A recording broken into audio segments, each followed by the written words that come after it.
I was reading the news of the day on the computer when I heard a knock on the front door. Since I'm still a city boy at heart, I locked the door when I got home, and it took me a minute to open it. The sheriff was standing there, out of breath, as if running from his car to my porch. "There's been an accident, Doc," he said, panting. "You'd think that here in Oklahoma, with such a low population and such straight roads, there are very few automobile accidents, but you'd be wrong. Once you get away from the big cities and onto the interstates, our highways turn into narrow two-lane lanes, and too many bridges are in need of repair. But people still drive like they're on an interstate highway, which is why a call to the scene of an accident for the only doctor in 4 counties is not uncommon." "I'll be right there, George. Just gotta grab my bag," I said, and started to bow out. "No, Doc," he said, and it was more the odd tone of his voice than his words that made me turn around. "It's Bonnie," he said in a choked tone, and suddenly I noticed the tears on his cheeks. I felt the epinephrine pumping through my nervous system, and I immediately started to gasp. "Oh God, where is she?" I demanded. "We have to get there." George just stood still, unable to look at me. "She's gone, Doc. She didn't make it." I've treated quite a few patients with gunshot wounds. They always told me the same thing. The first time you get hit, there's no pain, your body just goes numb. At that moment, I thought I had been shot in the chest, and I staggered, trying to regain my balance as everything around me went numb. "No, this can't be happening," I screamed. "I can save her if I get there in time."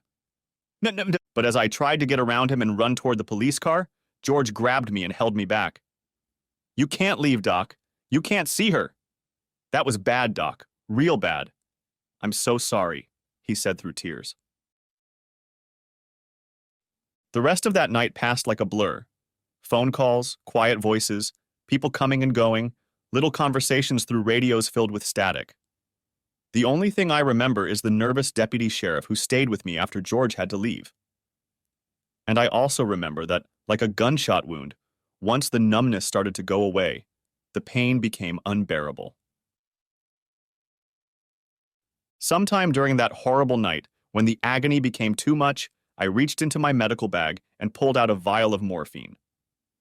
When the deputy wasn't looking, I administered the injection and then lay down on the bed. Oblivion came quickly and mercifully, just as I had hoped. I know it was cowardly of me, but I just couldn't stay awake any longer that night. When I woke up, I immediately smelled the smell of food and jumped out of my bedroom and stared in amazement at the many plates and plastic containers on the kitchen counters. Then my brain shook off the last remnants of morphine, and I suddenly realized why my roommates had brought so much food. "Oh, Bonnie!" I exclaimed, collapsing onto the nearest chair. I had only delayed the pain. There was no relief now. George returned later that morning and tried to answer the questions he knew I had. "She was driving down State Highway 296 coming back from the office in Arrow Point after work," he told me. "We think she must have fallen asleep at the wheel because her Honda crossed the center line and hit an oncoming truck. The truck driver didn't survive either."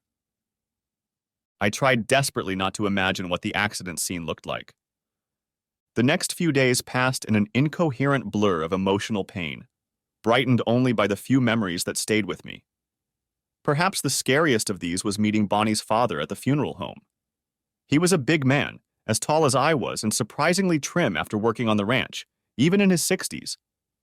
But when I saw him that day, I thought he had aged about 10 years. As he entered the parlor, he hunched over and took small, feeble steps.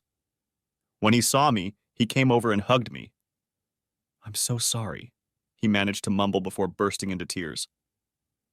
I clung to him tightly, my own tears wetting the shoulder of his suit. Everyone around me stopped, awkward and confused, not knowing what to do. Finally, he led me over to her coffin.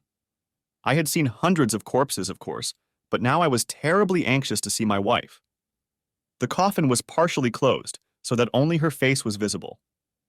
We all knew why, but no one wanted to talk about it. "This isn't Bonnie," I thought to myself as I looked at her embalmed face. The Bonnie I knew was filled with laughter and joie de vivre. The face lying there resembled a poorly painted portrait. Oh, Bonnie, I thought, fumbling for my handkerchief. Why did you have to go? Why couldn't it have been me? When I first moved to Millersville, I was a bachelor, and it seemed that every family in town was eager to introduce me to their eligible daughters at the first opportunity. I was invited to so many Sunday dinners, church functions, family picnics, and high school soccer games that I could barely keep track of them all. And at each of them, somewhere along the way, I was introduced to one or more daughters, ranging from 40-year-olds, I would assume, to 16-year-olds, God forbid. It would be nice to think that my good looks and persuasive personality made me such desirable prey. But anyone who went to medical school knows that doctors have an advantage when it comes to socializing with the opposite sex.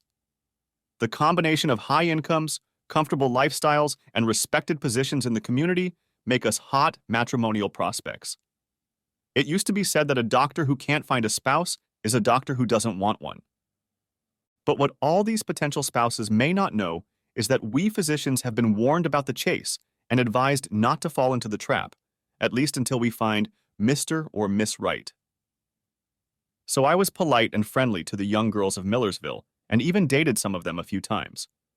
But I tried to behave very properly and control my animal impulses, even when several young ladies quite frankly offered me their charms. The last thing I wanted was to have angry parents on my hands in a town where the #1 truck accessory was a gun rack. I was so careful that one of my patients told me he heard a distraught girl say she thought I was gay. I just smiled, assured him that I wasn't, and took my time. And then I met Bonnie. I drove 50 miles to Arrow Point to visit the government office there. When I entered the reception area, she was working behind the counter. Have you ever walked under a cloudy sky and suddenly found yourself in the sunshine? That's exactly what I felt when I saw her. I don't think I stumbled as I approached the counter, but I'm not sure because my brain was definitely not in control of my body, or, as it quickly became clear, my mouth. I'm here to see Mr. Rogers. Babbled I. I know who you are, she snarled. Then she swiveled around in her chair and rudely stepped away from me. I had no idea what I might have offended her with, but I was determined to find out and fix it. So a week later, I made another appointment with Mr. Rogers. When I walked into the lobby, she rolled her eyes in disgust when she saw me. When I showed up again the next week, she looked at me in surprise. Why are you here? Mr. Rogers has the day off today, she said. I didn't come here to see him, I told her. I was hoping you'd have lunch with me. You traveled 50 miles just to have lunch with me? She asked in amazement. Blushing, I nodded. She rolled her eyes again. Well, okay, she said reluctantly. That's how it started. I was surprised to learn that she was Richard Miller's daughter. I would have thought the head of the county commission would want to brag about his only daughter like other leading figures in the county, and maybe that was the case. But Bonnie had an independent nature, I realized, and it wasn't easy to change her mind. I know, because I courted her for over 6 months just to get her to start dating me seriously. Besides, even after the wedding, she refused to leave her job at Arrow Point. She had achieved her position on her own, without her father's influence, she informed me, and was proud of that accomplishment. I agreed, as if I had a choice, but now wished with all my heart that she had not had to travel 50 miles daily. For all her independence when we got engaged, Bonnie was surprisingly conservative sexually. Intercourse was ruled out before the wedding, as she had explicitly informed me. I thought her position was terribly old-fashioned, even for rural Oklahoma, but there was nothing I could do to change her mind. Besides, by then I was so deeply in love with her that it ceased to matter. On our honeymoon, I took her to the Virgin Islands, and in a secluded hotel on St. Croix, we had our first sexual intercourse. It wasn't the first time for Bonnie, which surprised me, but I decided not to ask and she didn't bother to explain. I remember the last night before we had to leave the island. We were doing it, after which she went out on the balcony to look at the ocean. When I approached her, the moonlight highlighted the tears in her eyes. Is everything okay? I asked anxiously. She turned and pressed her face against me. This whole thing has been so hard for me, she whispered. I'll never forget it as long as I live. I think tears of happiness came to my own eyes. Now, in the funeral home, similar memories would not leave me, and I was powerless to shut them out, even though they caused so much pain. In medical school, they teach you to sympathize with patients, but never to empathize. Empathizing is important, they said, but if you start sharing your patient's emotions, your effectiveness as a doctor will decrease. Besides, you might go crazy carrying around all that grief. As one person after another came through the receiving line to express their sympathy, I was acutely aware of how little comfort their words brought me. "We are so sorry for your loss," I would hear, and realize that their grief was nothing compared to my own. "She was such a devoted wife," they said, and I realized they had no idea how devoted she was. "She's in a better place," someone said, but all I could think was that it certainly wasn't better for me. Finally, we were all standing at the grave as the Baptist preacher spoke the last words before her casket was lowered into the rich brown earth for eternity. Trying to suppress tears, I looked around at the other mourners. Of all of them, I thought, the only one who was experiencing her loss as much as I was her father. The old man was supported by Richard Jr. His reddened eyes stayed fixed on the spot where the last remains of his only daughter rested. When the burial was over, the crowd slowly began to disperse. I heard one of the county commissioners say, "I hope Richard will be okay. Bonnie was a real daddy's girl. She would have done anything for him, and he wanted everything for her. Losing her like this could get him killed." I glanced back at her father as he strode away from the grave and thought that the commissioner's fears might well be correct. Given my own agony, I wondered if losing her would kill me too. An elderly woman approached me and patted my arm. "I hope you're not going to leave us now," she added. Before I could speak, her husband called out to her. "Martha, what nonsense you're talking. Of course Dr. Robertson isn't going to leave Millersville." I wasn't even thinking about leaving. Indeed, I wasn't thinking about anything at all, except getting through Bonnie's funeral. Anyway, it seemed like an odd remark, especially at a time like this. But it reminded me of how I'd ended up in Millersville in the first place. I always wanted to be a doctor. It's funny. I don't remember what prompted my interest in medicine, but whenever I was asked what I wanted to be when I grew up, I always answered, a doctor. When you are young, all professions seem the same, and all careers seem equally attainable. Over time, you begin to realize the complex interweaving of intelligence, skills, interests, abilities, and a dozen other factors that are necessary for a successful career in any occupation. And once all of these factors are sorted out, one final barrier appears: the cost of training. Few professions are more expensive than medicine. After putting pencil to paper, I decided that by the time I was ready to start practicing, I would be about $250,000 in debt. As if that wasn't enough, my father's heart attack while I was in college dealt my hopes for a medical career what seemed like the death blow. But this is a great country, and it has a great program to address this problem: the National Health Service Corps. The NHSC was created to address two problems. The first is over-specialization. Every medical student knows that the really big bucks are in specialization. Consequently, we have a shortage of physicians in less lucrative general fields such as internal medicine, family practice, pediatrics, etc. The second, and in some ways even more pressing problem, is the shortage of physicians in underserved rural areas of the country. Go to Manhattan, and it's hard to walk a block there without tripping over a doctor. If you go to the central part of the country, you have to drive a day or more to find a doctor. The NHSC told me that if I agreed to become a primary care physician and was willing to move to an underserved area, Uncle Sam would forgive me for the mountains of debt I would accumulate, provided I stayed in the area for the long haul. Thus, I made an early commitment that allowed me to get the support I needed throughout medical school, internship, and residency. In essence, I sold my first few years of practice to NHSC in exchange for tuition and expenses. It was a compromise I was quite willing to make. I wouldn't get rich, but I could fulfill my dream at a place that really needed my services. I happily signed up. It was in my second year of residency training that Oklahoma became a possible place for me to work. I had never been to Oklahoma before, and the idea seemed romantic. Would it be difficult to spend the next few years seeing patients among the swaying wheat, the corn as tall as an elephant's eye, and the prairies where brave pioneers built their homes? That's how I ended up in Millersville. When I met Richard Miller, head of the Miller County Commission, he made it clear that his city was looking forward to much more than 4 years of working with me. His family had lived here in north-central Oklahoma since the Great Land Rush of 1889, which explains the name of both the county and the city. Richard wanted to make sure the town was preserved for his son and grandchildren. There was another NHSC doctor in Millersville a few years ago, but he didn't stay long. It was a disaster for Millersville's leadership. A town without a doctor is a dying town, Richard told me.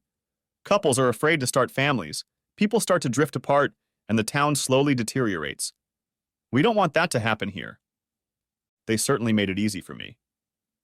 The office was waiting for me, and I was surprised at how well equipped it was.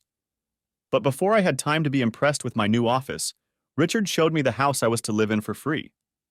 It was a beautiful 2-story Victorian house, recently renovated, and when I protested that it was too big for my needs, Richard just smiled and said that I would grow into it eventually. Nah, it wasn't just the great privileges they provided that were attractive, but all the little ways in which they made me feel wanted. The day I entered Millersville, I became a celebrity. Everyone in town seemed to know and love me, and everyone made an effort to nod and smile when they passed me on the street. The county commissioners began to consult me on all sorts of matters and did not fail to praise my parsimonious advice. I was transformed overnight from a struggling medical student to a very important person. Of course, I understood what they were trying to do. Create every possible incentive to keep me there even after my NHSC obligations were fulfilled. So when they started introducing me to their daughters, I was under no illusions. The kind parents at Millersville knew that the bonds of marriage would be far stronger than any other inducements they could offer to get me to stay. But while all of this was obvious, I couldn't help but be swayed by the sincerity of the people, their obvious warmth, trust, and affection. Sure, they needed me to stay, but I also believed that they were genuinely glad it was me and not someone else, and that felt good. And when I met Bonnie, all other considerations took a back seat. The fact that I'd fallen in love with the only young woman in town who didn't throw herself at me somehow put me at ease. Her reservations convinced me that when she finally agreed to a permanent relationship with me, I had truly won her over. When she finally agreed to be my bride, any doubts I may have had about staying in Millersville were cast aside. When we were finally married, I realized that life couldn't get any better for me. Until that night when everything went to hell. For the next week after the funeral, food kept showing up at my house. I knew it was the traditional way to express my concern, but I was touched nonetheless. It was as if my friends and neighbors wanted me to have food that they feared I would not be able to provide for myself during my grieving period. This simple act meant so much more than ritualized words of condolence. I took a vacation for a week after the funeral, and all my appointments were magically rescheduled. This was fortunate because I was out of commission to deal with patients, but I wasn't inactive. I realized that death entailed an unexpectedly long list of details to consider, and I diligently pursued them. Each item was excruciatingly painful, but I wanted to get rid of these razor-sharp reminders as soon as possible so they wouldn't continue to plague me. One of the last items on my list was a visit to the sheriff's office. It was obvious George wasn't happy to see me, but he invited me to sit in the chair across from his desk. Dr. Robertson, Mark, are you sure you want to go through with this? The more details you learn, the harder it will be for you. Thank you, George, but I have to find out what happened. I can't heal until I know. He shifted uncomfortably in his chair and crossed his arms. Like I said, there's no way to know exactly what happened. We're guessing she must have dozed off at the wheel because the road where the accident occurred is straight and level. Her car crossed the center line and did not hit the brakes. She never hit the brakes because there were no skid marks on the highway. We estimate they were both traveling at about 65 miles per hour. I shuddered. The kinetic energy of such a collision would have been catastrophic. Go on, I said. What about Bonnie? He didn't lift his eyes from his papers. She was buckled up and the airbag deployed as it should have. But at the speed they were traveling at, the passenger area was partially crumpled and she was pinned in the wreckage. I tried desperately not to think about what it looked like. My beautiful wife, shattered like a bird flown into a glass display case. But I should have known. So she was trapped in the car with multiple injuries. Do we know what killed her? Was it the shock? I asked in a whisper. George lowered his head further. Somehow her left arm was severed during the accident. She bled out, Doc. He paused. If it helps, it must have been very quick. A diagram from anatomy class came to mind, and I saw the brachial artery branching off the carotid artery and traveling down the arm. No, I thought, that wouldn't take long. What about the other vehicle? I asked. It was a Dodge pickup. The driver must have died instantly. He wasn't wearing a seatbelt. Who was he? I asked. His name was Taylor Johnson. He was a rancher in Noble County east of here. His wife said he hunted whitetails on the Black Kettle Wildlife Refuge.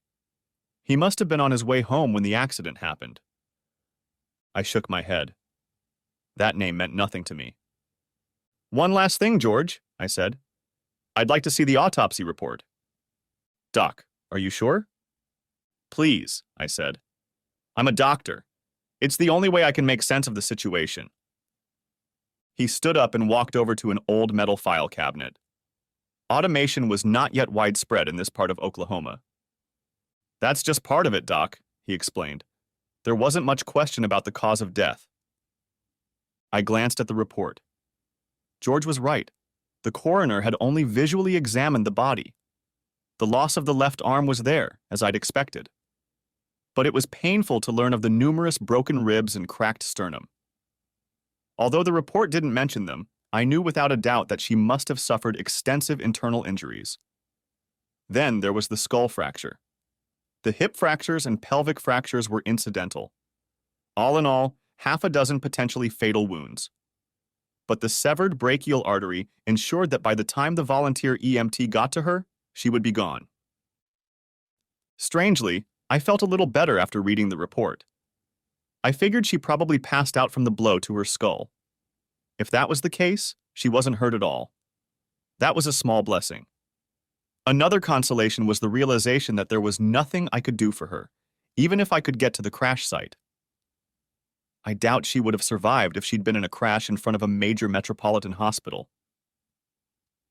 I handed the sheet back to George and headed home. In a strange way, the autopsy report gave me a greater sense of closure than her funeral. The next week, I went back to work. There was nothing more I could do for Bonnie, so I felt it was time to try to do something for the living. Thursday afternoon, my schedule was free late, and I was startled when my nurse came to tell me that Hillary Johnson was in the waiting room and wanted to see me. A quick check of our files showed that she hadn't come in before, so I pulled out a blank form to prepare for the exam. A rather attractive woman about my age walked into the office.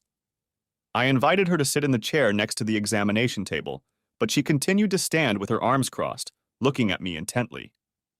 Her manner struck me as a little unsettling, but I tried to begin my examination. "What can I do for you today, Mrs. Johnson?" I asked in my usual manner. She dropped her hands and clenched her fists, and her face began to redden. "You can tell me why your wife killed my husband," she blurted out, and then she covered her face and began to sob. Oh my God! I thought, that must be the wife of the man who was driving the pickup truck. And some part of me wanted to go around the table and comfort her, and another wanted to hide in the face of her obvious pain. But her words reminded me of my own pain, and there was nothing I could do but sit there as if paralyzed. After a long few minutes, she seemed to regain control of herself, and at the same time, I emerged from the fog of memories that had enveloped me. I spoke first. "I'm very sorry about your husband, Mrs. Johnson. I'm still trying to come to grips with my own loss." Her expression softened a little as she seemed to realize that I was suffering too. But she clearly continued to be tormented. I just don't understand how she could have been so careless. If she had just stopped and taken a nap, just stopped for a little rest. I don't understand it either, I told her sincerely. She drove every night at the same time. I keep thinking about it, wishing she'd called me to come get her. Anything but what happened. I tried, but I couldn't contain the anguish in my voice.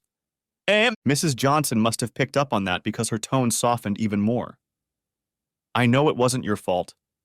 If you're honest with yourself, it's probably not her fault either. It just hurt so much, and I felt like I had to come. Now I wish I hadn't. I can see how much you're hurting too. It's okay, Mrs. Johnson, I said. We're both looking for answers where there are only questions. We're both looking for a way to reverse what happened, even though we know we can't do it.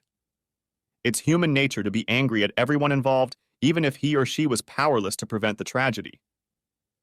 Then, my professional education took over. Were you able to sleep after the accident? I asked gently. Gently, I asked her. Gently, I asked her. When she shook her head, I quickly wrote a prescription for her. If you want, you can take one of these medications before bed. Just don't wash them down with alcohol. And she thanked me and got up to leave after I handed her the prescription. Before leaving, I asked her, "Please stay in touch, Mrs. Johnson. I'd like to know how you're doing." She nodded gratefully, and after she left, I felt better that I had been able to help, even if only a little. But for the next few days, I was constantly reminded of her visit. Her questions kept me going, even though I knew there were no answers. Sometimes bad things happen to good people for no reason. But knowing that doesn't mean accepting it, and the fact that I couldn't answer any of Mrs. Johnson's questions made it even harder to accept. If nothing had happened, I think time would have gradually begun to heal me. But I couldn't afford that luxury. A week later, Miss Nicole Claiborne from some insurance company in Oklahoma City made an appointment with me. She made it clear that her visit was not a sales call, but did not reveal her purpose in advance. All she said was that she needed to speak with me regarding my late wife. I reluctantly agreed to meet with her, prepared for my wounds to reopen. When Miss Claiborne arrived at the appointed time, I saw an attractive young woman dressed in a business suit that might have been considered conservative if not for the slit in the skirt rising higher than I expected. I found it somewhat insulting that she wore such an outfit to meet a man still mourning his wife, and I tried to keep my attention at eye level. "Dr. Robertson," she began, "I am here because your wife was covered by a life insurance policy her father purchased for her. You are listed as the beneficiary. Were you aware of that?" "No," I told her. "I had no idea." Miss Claiborne nodded. There was a double indemnity clause in the policy that goes into effect in the event of accidental death. In this particular case, the face value of the policy was $100,000, so the payout, assuming the claim is successful, would be $200,000. She looked at me intently as she spoke. When I didn't respond in any way, she continued, "Naturally, as part of our normal procedure in such cases, we routinely review all cases of untimely death before we pay out a claim." "I don't see what there is to investigate," I told her coldly. "The police told me she must have fallen asleep at the wheel before the accident. I don't see anything more straightforward than that." She sat like that for a few moments, then defiantly crossed her legs, unraveling her skirt. I ignored her demonstration. $200,000 is a lot of money. What are you going to do with it?" she asked sharply. I was angry at this woman for her inappropriate demonstration and for the tone of her questions. I was also angry at myself for the tears that came to my eyes, despite my attempts to maintain my composure. "Miss Claiborne, the woman I loved, died horribly in an accident just a few weeks ago. Money is the last thing on my mind. If you have no further questions, would you please leave me alone?" She spread her legs and sat upright in the chair, carefully adjusting her skirt to hide what she had so willingly displayed only moments ago. Her whole demeanor changed, and an apologetic expression appeared on her face. "Dr. Robertson, I am very sorry for my questions and the way I have behaved, Please accept my sincere apologies. She must have seen the confusion on my face because she hurried to continue. Dr. Robertson, I've been doing insurance investigations longer than you might think. In that time, I've learned to use certain distractions. She reached down and smoothed the slit in her skirt. To help me evaluate the people I deal with. Some of them turned out not to be who they said they were, and their reactions to my distractions helped me uncover the truth. In your case, I became convinced that you were a grief-stricken widower who genuinely loved his late wife, and I am truly sorry for your loss. I guess I understand, I said slowly. But why did you have to involve me in all this in the first place? Surely there can be no question about what happened. Even as I spoke, I remembered Hillary Johnson's visit and felt anxious. The investigator leaned toward me. Dr. Robertson, another thing I've learned on this job is to rely on my intuition. My intuition tells me that you're a good man who wants to know the truth about what happened to his wife, so I'm going to be very frank with you. But first, let me give you a word of caution. By necessity, I will have to consider possibilities that are troubling.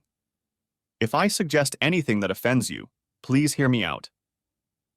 I did not know your wife, so my questions are ones I would ask any person in similar circumstances. Please don't take any of this personally. I nodded doubtfully. Logically, an investigator should look at a situation from all angles, but in this case, I still couldn't see more than one angle. She quickly showed me how wrong I was. Dr. Robertson, I told you I listened to my gut. My gut keeps asking how your late wife could have fallen asleep at the wheel before the accident. I don't think she did. I was shocked. If she didn't fall asleep, what else could have caused her to swerve into an oncoming truck? Are you suggesting she might have been drugged? I asked incredulously. Absolutely not, she replied quickly. On the contrary, I don't think she was in any condition. I looked at her curiously. How do you know that? I asked. Perhaps she had a very hard day's work and was unusually exhausted. Maybe she didn't eat anything for lunch and her blood sugar suddenly dropped. There are a lot of things that could have caused her to collapse right before the accident. When was the last time you went to Arrow Point? She asked. A long time ago, I answered. Several months at least. I don't know exactly. She nodded.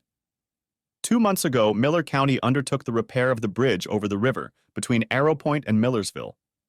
The repairs require any vehicle traveling over the bridge to slow down to 35 miles per hour and then change lanes abruptly in the middle of the bridge. Your wife had to be alert to drive over that bridge. That doesn't mean she couldn't have fallen asleep after crossing the bridge, I protested. It's not impossible, she admitted, but the accident happened only a mile from the bridge. At the speed she was traveling at, only about 60 seconds had passed. I don't think she could have fallen asleep within a minute of successfully changing her speed and correcting her steering. I sat in silence. Bonnie made this trip every night after work. She had to be used to driving in these conditions, and I wondered again what could have gone wrong after all these years. What Nicole Claiborne told me was extremely disturbing. What about a mechanical failure? I asked finally. Could something like a bump or steering problems have caused her car to swerve into the other lane? Yes, it could have, she replied calmly. But I had already gone to the junkyard to inspect your wife's car. The tires were intact, and the suspension and steering damage didn't seem to be related to the accident. But maybe, I began as she raised her hand. More importantly, she continued, we were able to retrieve the onboard computer from her car, which recorded exactly what happened in the last few seconds before the collision. As her Honda was traveling at 64.8 miles per hour, the steering wheel was turned to the left, causing the car to drift into the other lane. The steering wheel was then straightened. The brakes were not applied. I leaned back in my chair with my mouth open. It all sounded like Bonnie had intentionally steered her Honda into an oncoming truck. How could it have been an accident? But if it wasn't an accident, the only other possibility was suicide. But she had no reason to commit suicide. At least I didn't think so. Miss Claiborne's voice broke through my thoughts. Did you or your wife know Taylor Johnson? She asked softly. I never heard of him before the accident, I answered her. And I never heard Bonnie speak of him. Besides, I understand he lived in Noble County, east of here, so it's unlikely she met him. Why do you ask? Now her face looked tired. You won't like it, but there are other possibilities I have to consider. What if the accident wasn't an accident? What if she deliberately tried to kill Jason Taylor as well as herself? The thought took my breath away. That can't be. I sighed. Why would she do that? I can think of at least 3 possibilities, she said quietly. She raised her hand and squeezed her index finger. 1, Taylor Johnson was a mortal enemy, and she felt she had to give her life to protect her family from that threat. She touched her middle finger. The second option is that she and Mr. Johnson were lovers, and she killed him and herself in a fit of jealousy. Holding up her ring finger and looking away, she added, or if they were lovers, she may have been trying to keep anyone from finding out she was pregnant by him. I tried to be calm and reasonable, but her last assumption was too serious. Damn it, that's not true. Bonnie loved me and she wasn't pregnant. What do you want? To exhume her body and do a full autopsy? I won't stand for that. She quickly walked over and knelt down in front of me, taking my hands in hers. I'm sorry. I didn't mean to upset you. I'm not your enemy, and I don't like that I have to be so cynical and suspicious of people. Please forgive me. Although her suggestions were outrageous, her apology tempered my anger. Okay, Miss Claiborne, I think you're just doing your job. Still remorseful, she looked up at me. Please, call me Nicole. Can I call you Mark? If we're going to find out what really happened, that would help. Okay, Nicole, I said, but I still think you're wrong about Bonnie. If anything, I agree. I don't think any of those 3 scenarios are correct. First, all 3 require Bonnie to know that Taylor Johnson would be on the highway at that exact time. However, Mrs. Taylor told me that she had no idea when her husband would be home from hunting. As for Bonnie, she left Arrow Point at her usual time, so she obviously didn't make a special adjustment to meet Johnson. What's more, I checked her cell phone records and she didn't make or receive any calls in the last few hours before the incident, so I don't see how she could have coordinated their meeting. So it was just a coincidence? A chance meeting? I asked. Maybe, Nicole admitted. But that still leaves us with what looks like a deliberate attempt to crash into Johnson's truck. Maybe we're thinking about this the wrong way. Could Taylor Johnson have wanted to kill Bonnie? I asked. I've thought about that, she told me. But how could he have encouraged her to steer her car into his lane? She stood up. Mark, I know I've upset you and I apologize again. The fact is, there's nothing about this case that isn't clear to me, and I can't let it go without looking a little deeper. I lowered myself into the chair. Miss Claiborne, Nicole, I have to admit that I've been having doubts myself ever since the accident. I need to know what happened too. She held out a business card to me. If you remember anything that might shed light on any of this, please call me anytime. She looked at me sympathetically. Call me, even if you just need someone to talk to. Then she turned and walked out of my office. I had thought I was in turmoil before. Now the thought that my late wife had taken some mysterious secret with her to the grave was a new wound that had not yet had time to heal. It was enough that Bonnie had died in a tragic accident. The questions Nicole was asking filled my mind with insidious suspicions. Of course, none of these scenarios could be true, but the many unanswered questions were enough to induce paranoia. That night before going to bed, I took one of my own sleeping pills. The next day was Saturday, and my office was closed on Saturday afternoon. After taking my last patient for the day, I got in my car and drove to Arrow Point. Up until now, I had avoided the place because I couldn't bear to see the place where my beautiful Bonnie's life had been cut short. Now, however, I felt that I had no choice but to check things out with my own eyes and try to understand what had happened as best I could. Although I had lived in Oklahoma for almost 2 years now, I was still not used to the distance. Bonnie hadn't given much thought to the fact that she commuted from Millersville to Arrow Point and back every day for work. It wasn't unusual for her, but for me it would have been a real burden. I guess when you grow up on the prairie, your perspective changes. But if this trail was so ordinary for her, I thought, why was that terrible night any different? What could have led her to her death on that long, straight stretch of highway? I deliberately ignored the spot where I calculated the accident had occurred and drove on to Arrow Point. I wanted to make the return trip the same way she did, so I pulled into Bonnie's office, made a U-turn in the parking lot, and got back on the highway. After a while, I pulled up to the bridge and was immediately convinced that Nicole was right. No one could safely speed through the repairs here.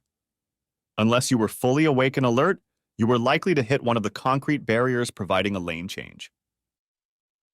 As soon as I hit the bridge, I hit the gas pedal and accelerated to 65. I checked my watch and made a note on the odometer when 60 seconds had passed. I then stopped, made sure the road was clear, and made another U-turn to get back to the crash site. It seemed to me that it would have been very difficult to fall asleep in such a short time. Pulling over to the side of the road, I got out of the car and started looking around. Apparently, the tow truck drivers had done a good job. The only evidence of the accident were shards of broken glass and plastic, and a few strips of chrome body molding. Then something caught my eye in the grass, and as I approached it, I found a small wooden cross with the inscription, Bonnie Miller, deceased, and the date. I don't know who erected this cross, but when I saw it, all I could think of was the girl I had met at Arrow Point. And again, the tears burned my eyes. After a while, I pulled myself together, and with a heavy heart made the return trip to Millersville. After viewing the wreck site, I missed Bonnie more than ever, and at the same time, I was more anxious than ever. I was now certain that much of what I had believed about her accident could not be true. "Oh, Bonnie, what happened?" I asked helplessly. For the next 2 weeks, I obsessively replayed the trip to Arrow Point and back. I wasn't sure if I was paying tribute to my wife or looking for clues to solve the mystery, but I found nothing to help in either quest. After several fruitless trips, I decided I had to do something different. Driving up to the office where Bonnie worked, I parked, went inside, and asked permission to speak to Mr. Rogers, her supervisor. When I gave my name, he appeared very quickly. I guess being the only doctor in a 4-county area is also a privilege. Mr. Rogers offered his condolences and then over a cup of bad coffee chatted with me about Bonnie and her work. He must have been trying to suck up to me because he kept praising her as an employee. "She's been great," he enthused. "We'd love to keep her full-time, but I guess a doctor's wife doesn't need those hours," he added with satisfaction. I stared at him. I thought Bonnie had a full-time job. Trying to hide my astonishment, I asked him, "Refresh my memory, Mr. Rogers. How many hours a week did she work here?" "Monday through Friday, from 1 o'clock to 5 p.m. every night, 20 hours a week," he rambled. "She cut her hours down to half-time just before you got married. I guess she wanted more time with you together in the mornings," he said with a wink. Then he remembered he was talking about a dead woman and, stammering, apologized. I brushed off his apology, thanked him for his help, and then headed home with a queasy feeling in my stomach. Bonnie was always protective of her work. I told her repeatedly that she didn't need to work, but she insisted. "I need my own money in case you kick me out," she used to say with a laugh, and I thought that was another example of how strong her independent nature was. Now it seemed like something else, but I didn't know what it was. When I got home, I went straight to the drawer where her bank statements were kept. She kept her own checking account and used it to pay for gas, meals at work, and other incidental expenses. I had always admired the fact that she wanted to be at least partially financially independent of me. Now I thought there must be more to the story. Her bank statements confirmed what Rogers had told me. Every month I saw that her paycheck was automatically deposited into her account. I checked the statements for the last 2 years. Shortly before we were married, Bonnie's paycheck had been cut in half. She never said anything to me about it. I thought I'd find some explanation when I looked through her canceled checks, but I didn't see anything out of the ordinary. So what was going on? I felt very tired as I walked back to my desk. Finding her business card, I called Nicole's cell phone. "This is Mark Robertson, Nicole. I don't know what's going on, but I think you're up to something. I told her what I had found, and she promised to get back to Millersville as soon as she could. Before she hung up, she said, "Don't do anything rash, Mark. Wait until I get there, please." Now I had even more questions than before, and there was no one but Nicole with whom I could discuss them. All I knew for sure was that Bonnie was keeping secrets from me, and while I didn't know what those secrets were, none of my assumptions were very pretty. The day after the last meeting, I got back in my car and headed to Arrow Point. I had no idea what I wanted to accomplish, but I felt I had to do something. The news I had learned the day before was like a worm lodged in my brain, and I just couldn't sit still and let it aimlessly dig through my brain. The trip to Arrow Point went without much incident, but as I stopped at an intersection preparing to head back to Millersville, I heard someone calling my name. "Hey Doc, Doc Robertson, can you give me a ride?" I turned around in my seat and saw Jared Porter waving his arms and running in my direction. Jared was one of my patients, a healthy teenager from a good family. "What are you doing in Arrow Point, Jared?" I asked, as he climbed into the front seat next to me. "And where's your car?" He smiled broadly. "I'm dating a girl who lives here in Arrow Point. My car's in for repairs, and she called to say she was lonely, so I gave her a ride. You know how it is when you miss your woman," he said with a chuckle. Then he suddenly realized what he had said, and his face went pale. "Oh God, Doc, I'm sorry. I was talking about my girl. I wasn't thinking of Mrs." He fell silent in embarrassment. "It's okay, Jared," I said softly. "I'm just glad I could give you a ride. Your mom would be worried if you got stuck on the highway." He nodded awkwardly, grateful to be spared any further awkwardness. As I drove, we chatted about school and his future plans. He made it clear that he wanted to leave Millersville at the earliest opportunity. "There's nothing here for me," he declared. "I hope to go to OU and then live in Norman or Okeechobee City after graduation." "You're not thinking of coming back to Millersville?" I asked. "No way," he answered confidently. "All my friends think the same." As we talked, I looked in my rearview mirror and noticed a truck quickly overtaking me. Soon I saw him pull into the left lane to go around me. The teenager behind the wheel looked to be the same age as Jared and waved affably as he passed us. I didn't feel so friendly. My car's speed was 10 miles per hour over the legal speed limit, and the other truck easily passed me anyway. The special thing about Oklahoma roads is that there are many stretches of them that you can see for miles, and I saw another car approaching us in the distance. To my horror, the truck that had just passed us suddenly pulled into the oncoming lane. A moment later, the oncoming car did the same thing, pulling into my lane, so they both passed each other in the wrong lanes at 70 miles per hour. The car then returned to its lane, and as it swerved past me on my left, I saw the girl's smirking face. As I watched the events unfold, I instinctively let off the gas and applied the brakes. Now, with my heart pounding in my chest, I pulled over to the side of the road. Hearing Jared laughing beside me, I angrily turned to face him. "What the hell was that?" I demanded. "Hoo, hoo, hoo, hoo," he exclaimed. "The heart of the prairie." "What are you talking about, Jared? Those two people just didn't die." "No, they were fine." "Didn't you see them stick their hands out the window?" he asked. He raised his left arm above his head in an arc, bending the hand at the wrist and pointing it down toward his head at a 45-degree angle. I stared at him dumbly. "Don't you get it?" he asked. He scribbled this on the dashboard. "One driver's left arm goes this way, the other driver's arm does the same. Put them together, and you get a heart the heart of the prairie." I looked at him in amazement. "Do all people really do that every time they pass each other on the highway?" "Oh no," he answered quickly. "Not all people, just sweethearts. It's a way of saying, I love you." And I didn't say anything else to Jared for the rest of the drive. I couldn't. I was in shock. It was late when I dropped Jared off at his parents' house. When I pulled up to my house, there was a rental car parked out front and Nicole Claiborne waiting inside with the window rolled down. When she saw me, she smiled broadly, held out a package, and said, "I brought dinner with me." Then she saw the look on my face, and her smile disappeared. As she placed the food on the dining room table and we began to pick at our plates, I began to describe what I had witnessed that day and what Jared had told me. She shook her head in disgust.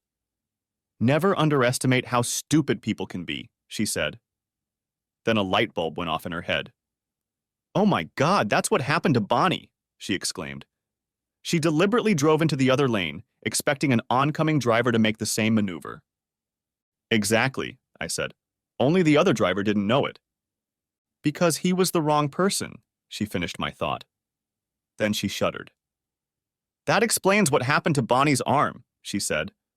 And I couldn't help but imagine what would happen to an arm out the window in an accident at that speed. I brushed that picture aside and continued. "But if Taylor Johnson isn't the right person, then who is?" I asked. Nicole beat me to it. "That's the wrong question," she said. "The real question is, why did Bonnie think it was the right person?" We stared at each other. "The truck!" we shouted out at the same time.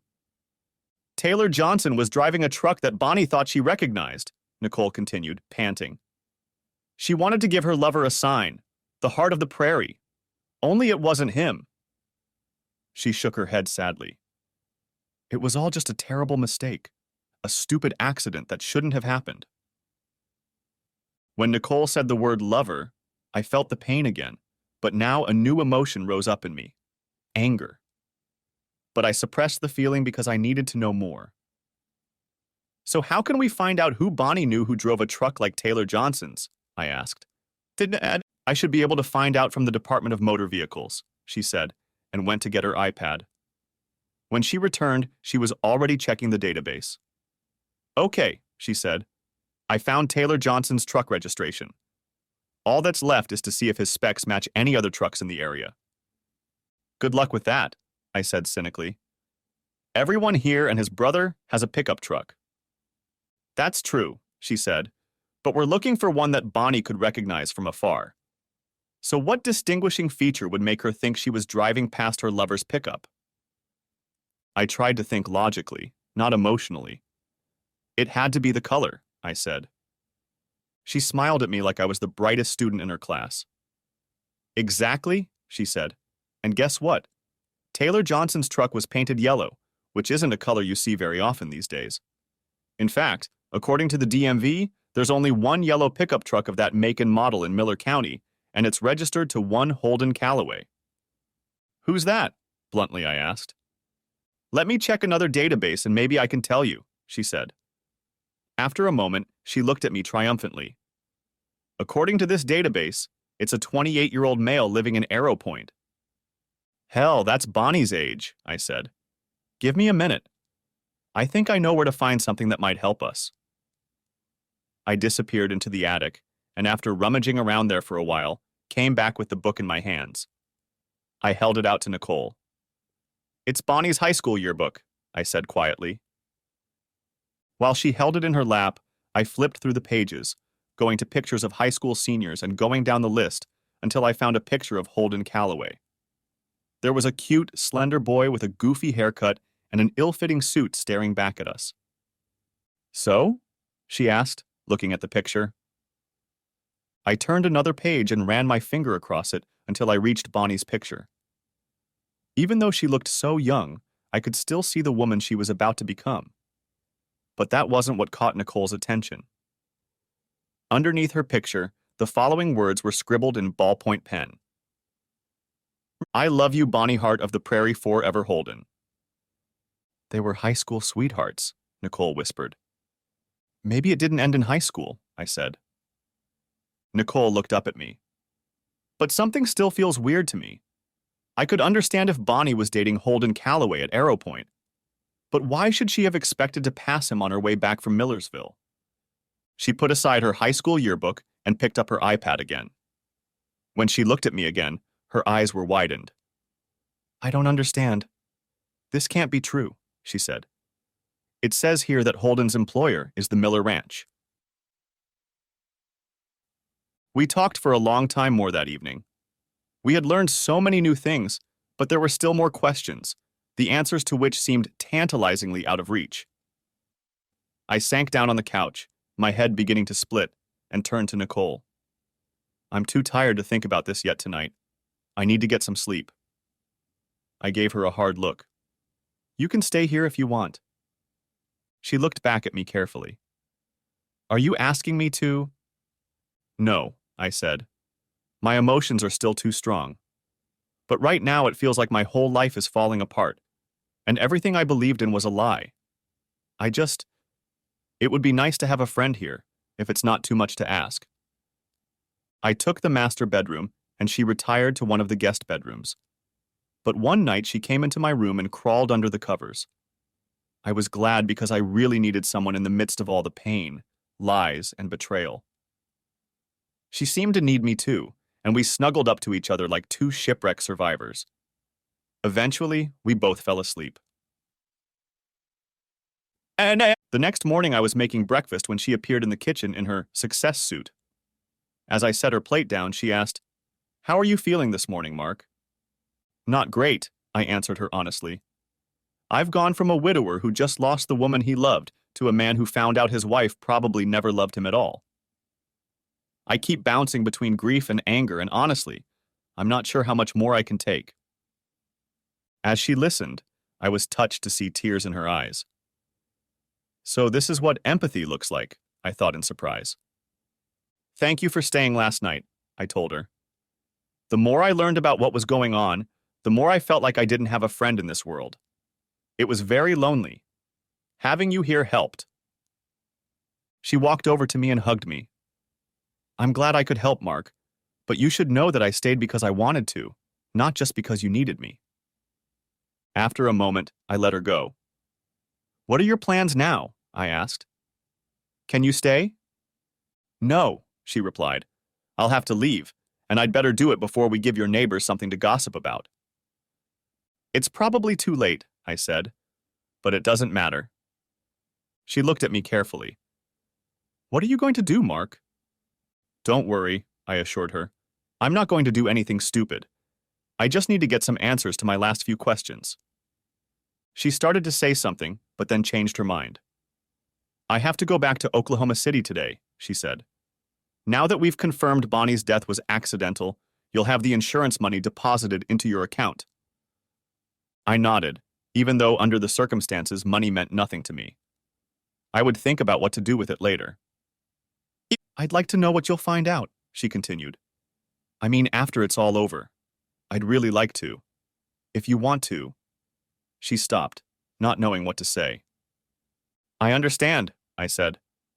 She looked like she wanted to say something else, but instead, she came over and kissed me gently on the lips. "Good luck, Mark," she said, and walked away. I felt a pinch as she left. I felt better when she was with me. But I had to take the next step alone, and now the anger I had been suppressing began to build. Checking my watch again, I made my arrangements and got into the car.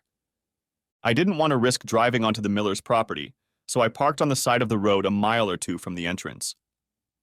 When I saw the green truck approaching, I started the engine and pulled out in front of it at what I thought was the last safe moment. From his frantic maneuvering to avoid hitting me, he drove into the ditch.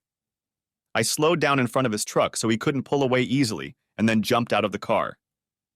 He stared at me out the window with a look of amazement that changed to fear when he recognized me. "Get out of the car, Holden," I shouted. "Get out, or I'll break the window and drag you outside," I repeated, waving the tire iron I held in my hand. I thought I would have to carry out my threat, but then his shoulders slumped and a look of submission appeared on his young face. He unlocked the door, pushed it open, and slowly walked out to stand next to his truck. He didn't look like he'd grown since his high school picture. I must have been 4 inches taller and 30 pounds heavier.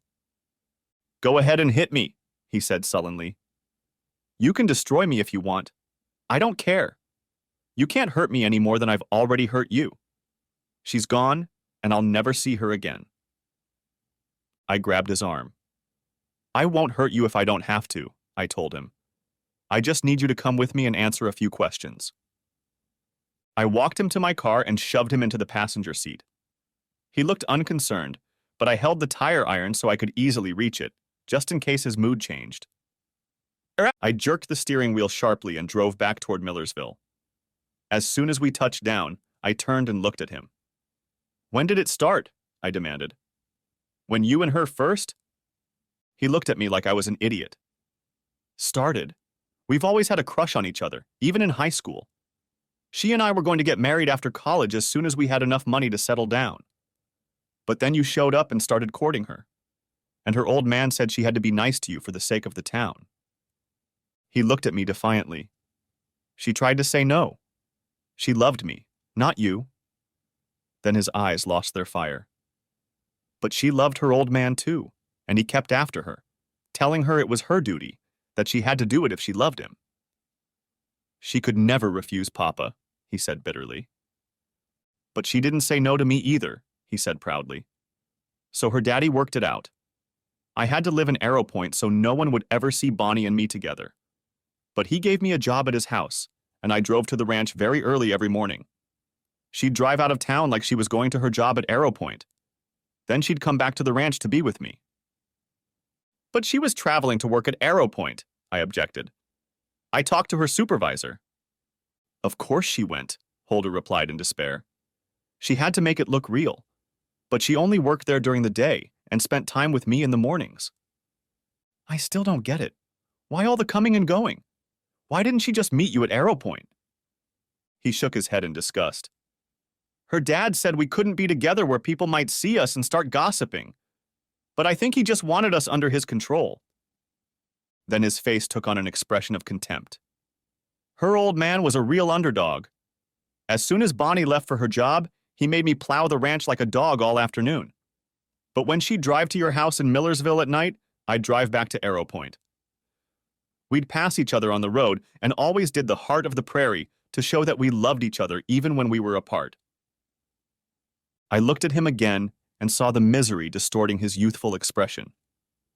"That night when the accident happened, her dad made me work late doing some stupid chores around the house. I thought I'd pass her closer to Millersville, but she wasn't there." He began to cry openly, tears flowing down his cheeks like water down a spillway. "I came across an accident just a mile or so this side of the river. At first I didn't realize who it was. I just knew it was bad. But when I got close enough, I recognized her Honda, or what was left of it. The front end was all slabbed up, and she was sitting behind the wheel. Oh my God, Doc, her arm was blown off. When I called her name, she opened her eyes and looked at me and smiled. And then she died." He broke down then and began to sob.